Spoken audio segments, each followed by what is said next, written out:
Muchas gracias, señor Cadena.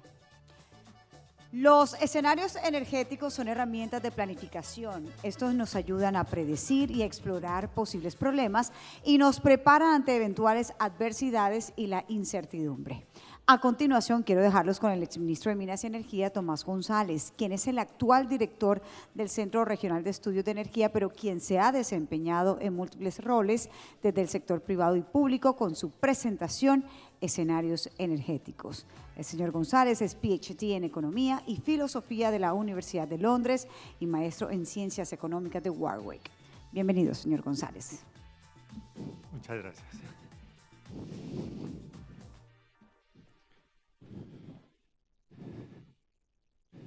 Bueno, muy buenas tardes a todos. Muy buenas tardes. Bueno, está mucho mejor. Muchas gracias. Un saludo muy especial a Alberto y al equipo. Muchas gracias por la invitación a estar acá. Nosotros queremos o quiero compartir con ustedes un trabajo que hicimos de futuro energético, pensando cómo pensar el problema de lo que nos viene por delante, sobre todo en la parte eléctrica. Y fíjense que casi que todas las discusiones en el sector, no solo en el eléctrico, sino en gas natural, en hidrocarburos, en carbón, en las nuevas tecnologías, de una u otra manera ha estado marcada por la transición energética. Por supuesto que siguen importando las resoluciones de la CRE, que salió, que no salió, que la OMP me dijo, que el nuevo documento, que tengo un problema con un proyecto. Eso sigue estando ahí, pero realmente todo ha estado de una u otra manera enmarcado en la transición, que es un tema fundamentalmente de futuro y de largo plazo. La pregunta es, bueno, ¿y qué ha pasado con la transición? ¿Cómo va la transición? Porque creo que estamos viviendo un punto de quiebre en materia de transición energética en este momento. ¿Y por qué digo que estamos viendo un punto de quiebre? Creo que tiene que ver con esto. Estos son los números de Colombia de cómo vamos en nuestras metas de descarbonización. A principios de año, el gobierno sacó como parte de sus compromisos del Acuerdo de París este informe donde reporta oficialmente cómo están las emisiones. Lo sacó este año, pero corresponde a mediciones hasta el año 21, es decir, tenemos 4 años de rezago. ¿Y qué nos dice estos números? Nos dice, las emisiones fueron 280. Si uno mira las emisiones que había en la medición anterior, 2018, eran 289 millones de toneladas, 285 millones de toneladas más o menos, bajamos algo menos de 2 por año, 1,5 por año. Y para llegar a la meta, nos queda, que es de 169, nos toca bajar 110 millones de toneladas. Cuando uno mira lo que sabemos que tenemos que hacer, como la mitad de esas, que es lo que está en verde, tenemos medidas identificadas. Independientemente si lo logremos o no, tenemos medidas identificadas. Y la otra mitad no sabemos todavía cómo. Entonces uno mira eso y dice, realmente no hay cómo llegar. No está la velocidad para llegar. Y tan es así que el propio gobierno lo ha reconocido, porque hace unas semanas mandó su nueva NDC, sus nuevos compromisos que vienen en el marco del Acuerdo de París. ¿Y qué dijo el gobierno en esto? ¿Cuál es su compromiso? 161. Es decir, dejó la meta que teníamos a 2030 prácticamente inalterada. Eso es, a mi modo de ver, mi lectura, una admisión de fracaso, de no somos capaces. ¿Y por qué no estamos siendo capaces? Yo creo que lo que esto nos muestra, al igual que lo que está pasando en el resto del mundo, es que las preferencias de la gente no está dispuesta a hacer todo lo que habría que hacer para poder llegar ahí a la velocidad que habría que llegar. Y si eso le suma a uno el desorden que hemos tenido con la política en términos de transición, pues es todavía más difícil. Si ustedes se acuerdan, el día que el presidente ganó, la transición y los temas climáticos fueron protagonistas del discurso esa noche de victoria, fueron protagonistas, con unas aspiraciones de liderazgo regional en los temas climáticos, con un tema que iba a estar en el centro del gobierno. Irene Vélez, cuando arrancó, empujó muchísimo la transición justa, ¿no? Y eso se fue diluyendo. Andrés Camacho prácticamente dejó de hablar de transición energética. Edwin Palma la menciona a veces, pero eso fue desapareciendo del discurso del gobierno de la importancia de la trascendencia. Y la verdad es que en transición tampoco vamos bien. Entonces la pregunta es, si la transición sigue siendo incierta, ¿cómo pensamos el futuro?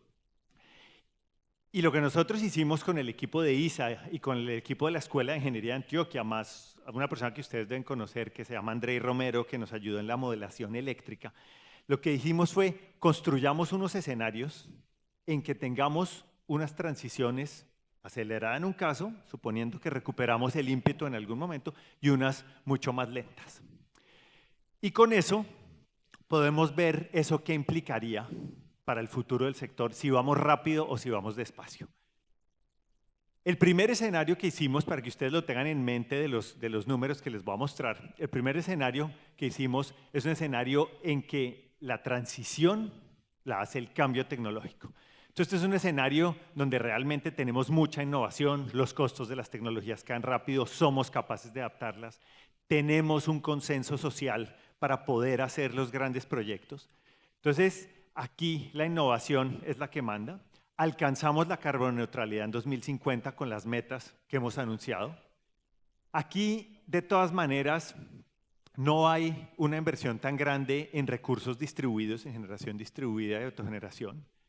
Los hábitos de consumo no cambian mucho, realmente es la tecnología, el cambio tecnológico el que hace la tarea, no hay mucha conflictividad, se pueden hacer los proyectos y tenemos una economía que crece, como ha ido creciendo históricamente, a unas tasas digamos del 3.2, 3.3, 3.4.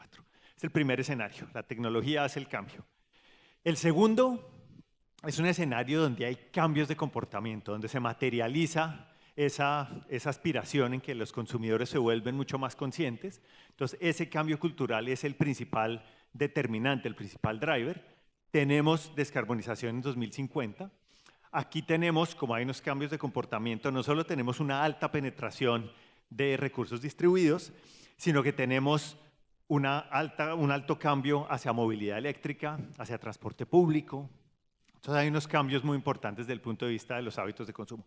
La conflictividad es alta porque hay unas tensiones que se mantienen en los proyectos, no necesariamente se pueden hacer, pero sí tenemos unos cambios de hábitos de consumo grande y la economía igual crece con la historia. Y tenemos un tercer escenario en que las cosas no salen tan bien en el sentido de avanzar rápidamente.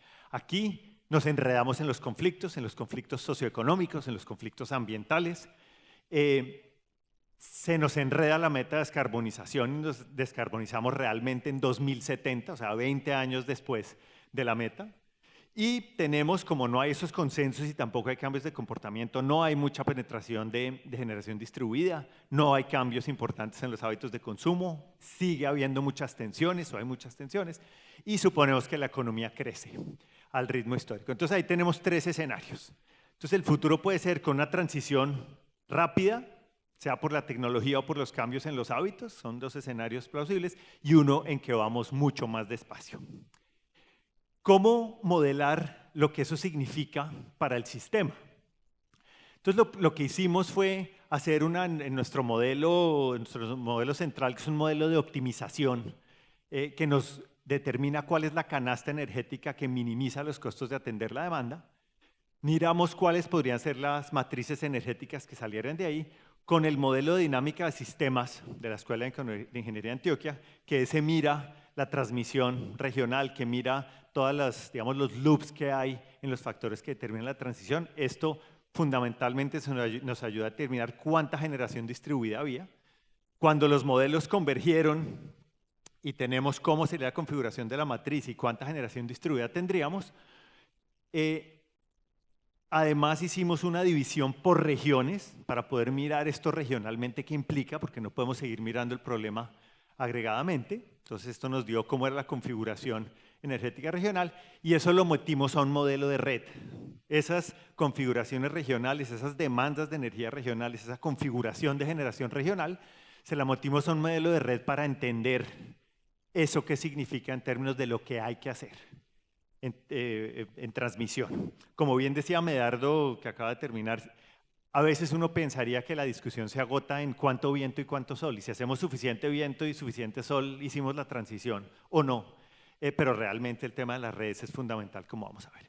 Y eso nos dice, para poder soportar los intercambios de energía en estos escenarios regionalmente, qué hay que hacerle a la red. Ese fue todo el esquema. Entonces ya paro de contar metodologías, simplemente es para que vean de dónde salieron los resultados y vamos con los resultados. ¿Qué nos dicen los resultados?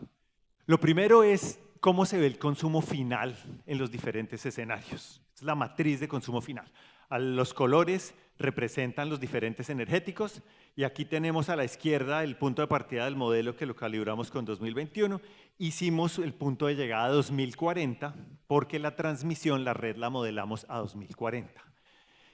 Y uno ve de este diagrama, uno ve básicamente 4 cosas importantes.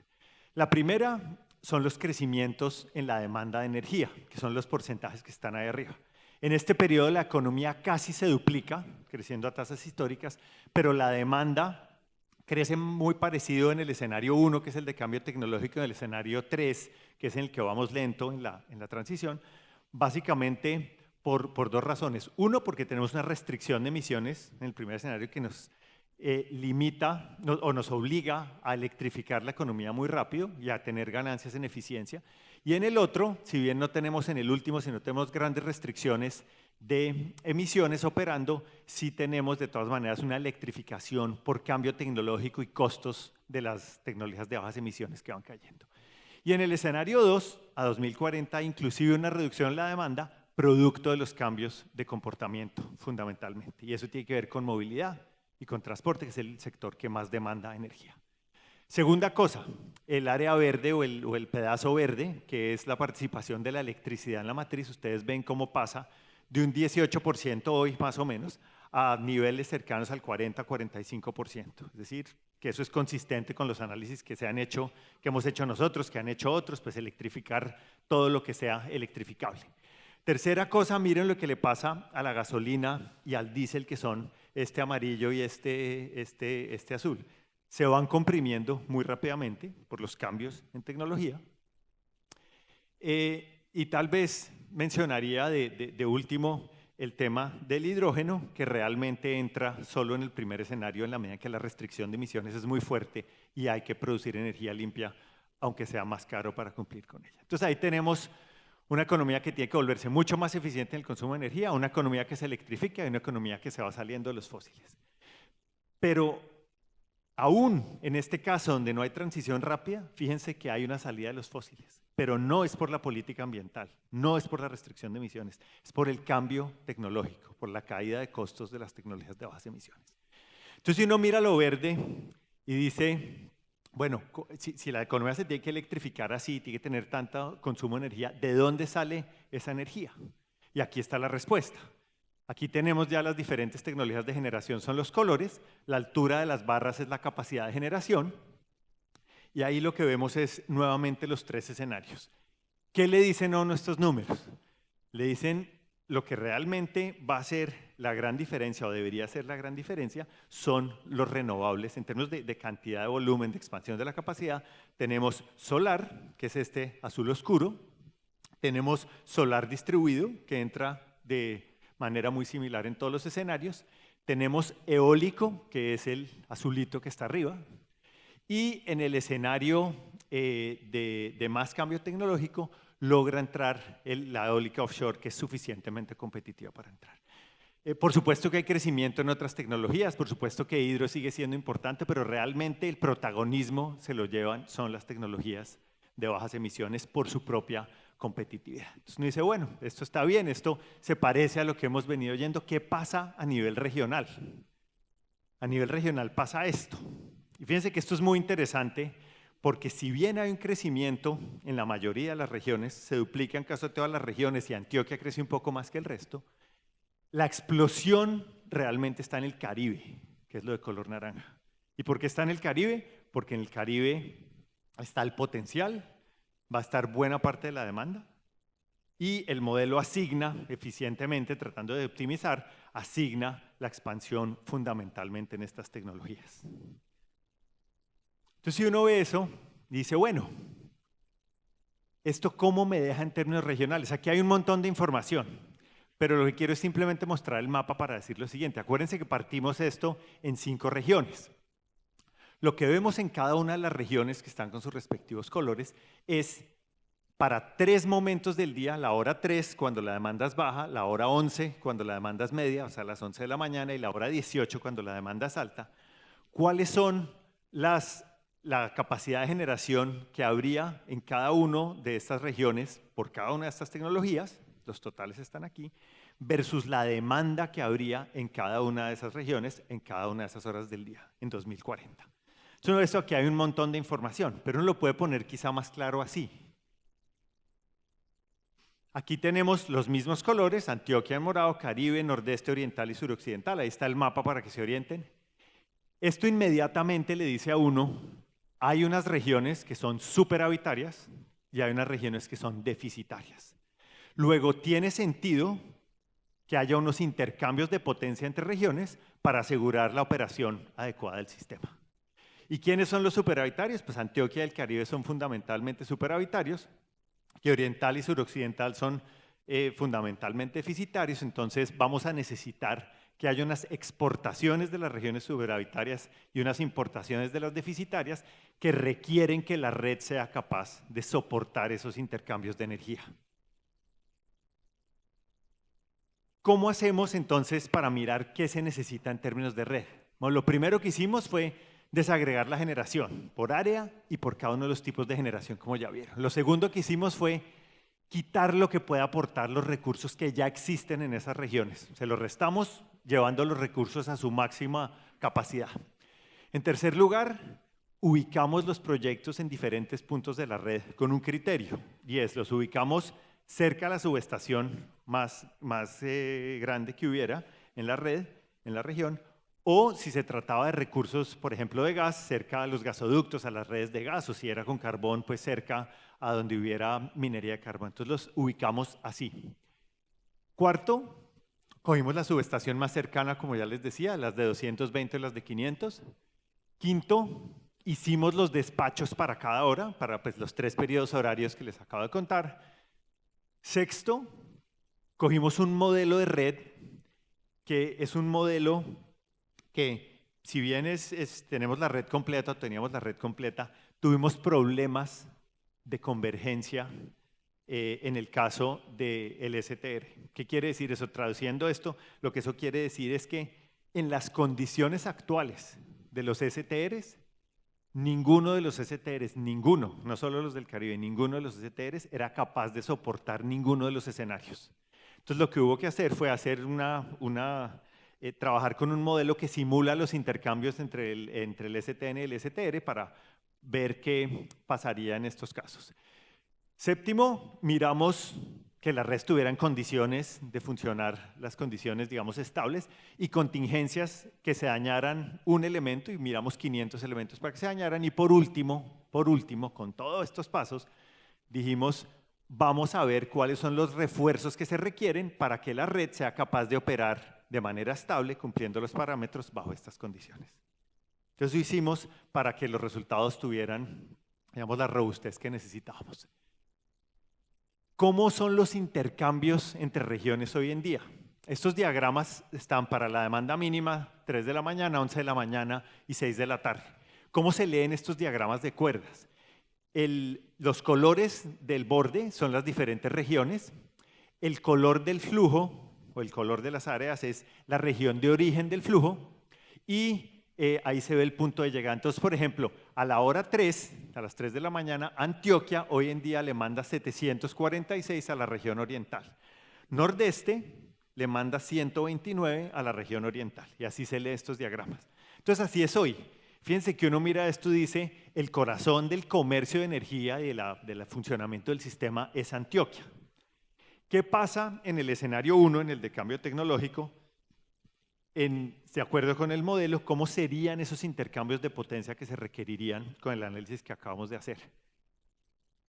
Así se verían. Abajo les puse cómo es hoy para que puedan hacer la comparación con arriba. ¿Qué ve uno aquí? Lo que uno ve es que el color naranja empieza a ser protagonista en las horas, en la hora a las 6 de la tarde, a las 3 de la mañana, y ciertamente es absolutamente protagonista a las 11 de la mañana. ¿Por qué? Porque aquí está la mayor expansión, número 1. Segundo, porque los recursos solares están en plena capacidad aquí, en este momento del día, pero no exclusivamente ahí. También tenemos lo eólico, que juega un papel muy importante. Entonces, lo que esto nos está mostrando es que independientemente del escenario, porque todos son muy parecidos, independientemente del escenario, el Caribe se va a volver la otra despensa, si lo quieren, el otro pulmón de los intercambios de energía en Colombia hacia adelante, independientemente del escenario. ¿Por qué? Porque los recursos que tenemos que desarrollar están acá. Entonces, de acá y de Antioquia vamos a tener que seguir alimentando al resto del país, independientemente de si vamos rápido o despacio. ¿Qué refuerzos se requieren? Lo que hicimos fue mirar pues, para cada una de las regiones qué recursos se requerirían. Entonces ahí pues, podemos ver, eso está en megavoltamperios, que nos mide la capacidad de transmisión en los distintos escenarios. Y mientras más rojo, quiere decir que se necesita mucho más transmisión, mientras más oscuro, mientras más café, digamos, quiere decir que se necesita menos. ¿Qué nos dicen los escenarios cuando los ponemos juntos? Miren el caso del Caribe. Y acuérdense de que colectora es una línea de 500, una línea muy especial, es una línea muy larga que tiene unas complejidades especiales, pero es una línea de 500. Y miren que en el Caribe necesitamos entre 15 y 17 líneas de 500 solo en el Caribe de aquí a 2040. Entre 15 y 17. O entre 39 y 43 líneas de 230. En términos de transformadores necesitamos entre 4 y 6. Si uno va a Antioquia, necesitamos entre 4 y 8 líneas de 500, necesitamos un transformador. En el nordeste necesitamos una línea de 500 y en la región oriental necesitamos entre 1 y 3 líneas de 500, entre 1 y 4 transformadores. Entonces, si uno suma, sumemos por lo alto. Estamos hablando de 17 líneas de 500 en la costa más 8, da 25 líneas de 500 en el caso alto, 26 y 3 nos da 29 líneas de 500 de aquí a 2040. Piensen lo que significa hacer esa cantidad de inversión solo en redes, sin hablar de la expansión en generación, solo en redes, lo que necesitamos hacer en términos de obra, de consultas, de licencias, de acuerdos, de asegurar la inversión, de conseguir los materiales, aún si vamos despacio en la transición. Obviamente hicimos unas miradas al interior de la costa que es tan compleja y bueno, ahí ven ustedes una idea de los intercambios que se requerirían, pero ustedes se dan una idea. ¿Qué quiere decir esto? Entonces miren, en 2020 teníamos, si uno calcula la red, tenía más o menos unos 15.000 kilómetros, el STN. Aquí están los planes de expansión de la UME, unos ya adjudicados y otros en construcción. Luego están el llamado plan maestro de los tomos 1 y 2 que tiene la UME. Esos nos llevarían a un poco menos de 25.000. Con este ejercicio que acabamos de hacer nosotros, que va encima de este, tendríamos que tener a 2040 más o menos, un poco menos de 30.000 kilómetros de red. Si uno piensa solo en la parte de este ejercicio que estamos haciendo nosotros, esos 10.000 kilómetros de red, uno puede pensar en unos promedios de kilómetro de red, digamos de $750.000, hay unos más baratos, hay unos más, dependiendo de la configuración y del sitio y las características, pero si uno hace $750.000, que es un valor razonable, estamos hablando de $7.500 millones en adición a lo otro. Y si uno mira la expansión en generación, que estamos pensando triplicar, lo que necesitamos triplicar o más la cantidad de generación, eso nos da un poco más de $60.000 millones. Entonces, cuando uno piensa en estos volúmenes de inversión, tiene que pensar, no solo tiene que ser posible terminar los proyectos, sino tiene que ser posible asegurar que quienes tienen los recursos para hacer la inversión estén acá, que es uno de los grandes signos de interrogación que tenemos. Y el otro punto sobre el que quería hacer énfasis es los STRs. Y esto ya tiene un par de años, esto es con datos de la CREG. Aquí están todos los distribuidores, son los puntos verdes. En el eje horizontal están las ventas de energía de cada uno de estos operadores, que eso le da una idea del tamaño del mercado. Y en el eje vertical están el nivel de activos que tienen. Y normalmente, pues una red más grande, un mercado más grande, supone un nivel de activos, un mercado más grande supone una red de activos, una cantidad de activos más grande. Y fíjense que todo el mundo está más o menos en esa línea, que nos muestra el promedio para Colombia de cómo deberían ser la cantidad de activos que se tengan para el tamaño de mercado. Y todo funciona excepto para estos dos. Estos dos están muy por debajo. Para estos tamaños de mercado deberían estar mucho más arriba. Es decir, tenemos un rezago de inversión muy grande.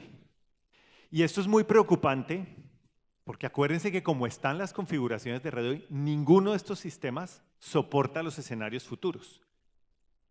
Corregir esto requiere también inversiones que no hemos estimado en transmisión, en STRs y SDLs, no lo hemos hecho, pero requiere inversiones muy grandes. Y realmente en estos últimos años nos hemos dedicado a antagonizar a los usuarios con las empresas. Ustedes se acuerdan de un ministro que decía que las empresas se quedaban con los subsidios, por ejemplo. Entonces, cuando uno le dice a las empresas, a los usuarios, que las empresas quieren aprovecharse de ellos y tiene esos rezagos de inversión, parte de los cuales se van a tener que pagar con tarifas, está haciéndose la vida mucho más difícil hacia adelante. Y este es un problema muy serio del que no estamos hablando y es cómo vamos a tener las redes que nos van a soportar la transmisión, más cuando es del Caribe que van a salir la mayoría de la energía que necesita ir a otras regiones del país. ¿Qué implicaciones tiene esto para el sistema? Hay 4 grandes implicaciones o 4 grandes familias de implicaciones para el sistema. Lo primero es que tenemos que asegurar que se pueda expandir la red en las magnitudes y en la velocidad que necesitamos. Si uno mira desde 2020 a hoy, está entrando la 4ª parte de la energía que debería entrar en generación. Y en transmisión, los proyectos que deberían entrar en 2025 y 2026 tienen en promedio 4,5 años de retraso.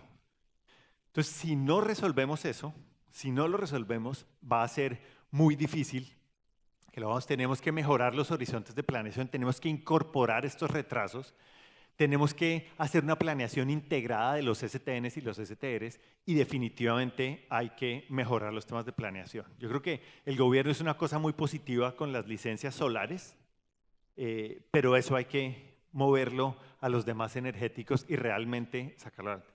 Lo segundo es que tenemos que incorporar hasta 6 gigas, pues casi 7 gigas de generación distribuida. Eso va a implicar una transformación profunda de los STRs y SDLs, va a haber que hacer inversiones en repotenciación, bueno, etcétera, etcétera, las complejidades operativas, tener sistemas que no fueron diseñados para flujos bidireccionales, que sean capaces de tener esos flujos ahora que la gente va a tener sus paneles solares y su capacidad de entregar la energía al sistema. En tercer lugar, tenemos que manejar la mayor volatilidad que vamos a tener con una transición que está basada en renovables. Y ahí pues están los esquemas de supervisión, nuevos criterios de flexibilidad y resiliencia, dar mucha más autonomía a la planeación regional de los sistemas, etcétera, etcétera. Y por último, y esto es fundamental, tenemos que tener el soporte regulatorio que haga posible esto. Y en eso quiero resaltar que fíjense que hablamos de más de 60.000 millones de dólares en generación y de unos 10.000 millones de dólares solo en el pedazo que se monta encima de la UCME. El gobierno, aunque quisiera, no puede, no tiene la capacidad de hacer eso. Y si no tenemos las reglas del juego, si no tenemos las señales, si no le decimos a los inversionistas queremos que estén aquí, ustedes van a poder recuperar los costos eficientes de su inversión. Les vamos a acompañar para que puedan terminar los proyectos, simplemente la inversión no va a estar. La subasta de febrero del año pasado fue quizá la demostración más evidente de los problemas cuando uno tiene malas señales. Conseguimos más o menos la mitad de la demanda que necesitábamos. Ahora viene una subasta el próximo año que debe ser más o menos con el calendario que publicaron por ahí en el mes de marzo, estimo yo. Pero al mismo tiempo que estamos invitando a la gente que haga inversión, les estamos diciendo que vamos a cambiar el esquema de cargo. No hay disposición a revisar los precios de escasez diferenciados que están siendo un impedimento para la inversión y se nos está acabando el tiempo, según lo que ha dicho el propio XM, de que ya en el 28 hay escenarios de hidrología en los que no pasamos. Entonces, este soporte regulatorio tiene que entender la urgencia de tener a los inversionistas invirtiendo para que podamos sacar todos estos proyectos y asegurar la adecuada atención de la demanda y obviamente pues buscando precios eficientes. Entonces cierro con un mensaje. Fíjense lo que hemos visto aquí. Uno, la transición está enredada en Colombia y en el resto del mundo. No pudimos ir tan rápido como queríamos y nos toca sentarnos a replantear cómo va a ser la transición. Y podemos tratar de ir muy rápido o podemos ir muy despacio. Pero en cualquiera de los dos casos vamos a necesitar, o por la restricción de emisiones, o por el avance de la caída de los costos de la tecnología, vamos a tener una transición en que la matriz se va a volver mucho más renovable. Esos desarrollos van a ser fundamentalmente en la costa Caribe, y la costa Caribe va a empezar a entregarle energía al resto del país, va a ser el pulmón energético de Colombia. Y eso nos supone una cantidad gigantesca de inversión en generación, pero también en redes. Y tenemos unos STRs, unos sistemas de transmisión regionales, que no aguantan. Entonces, ¿qué hay que hacer? Pues lo que hay que hacer es atender esas 4 cosas.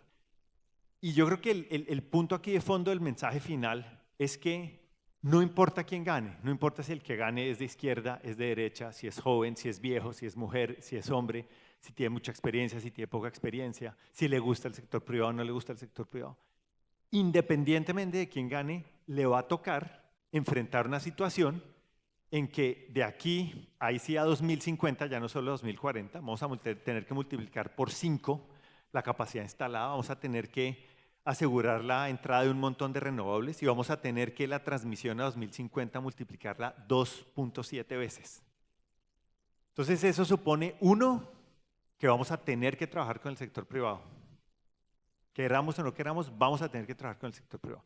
Segundo, vamos a tener que recomponer las señales institucionales y la institucionalidad energética que ha tenido tantos problemas en estos años. Y en tercer lugar, vamos a tener que definir cuál es la ruta de transición que de verdad queremos hacer para que sea ambiciosa, pero para que sea realista. Y ojalá este mensaje cale y seamos capaces desde el sector de hablar, porque todos tenemos listas de cosas que necesitamos, pero de lo fundamental hay 2 o 3 cosas muy de fondo que tenemos que hacer. Y si hablamos con una sola voz, ojalá quien esté ocupando la presidencia el próximo año entienda que esto es una prioridad y que si da las señales que se necesita este sector, anda y se cuida solo y el presidente o presidenta que llegue puede dedicarle su esfuerzo a recuperar o a trabajar en otros de los sectores. Muchas gracias.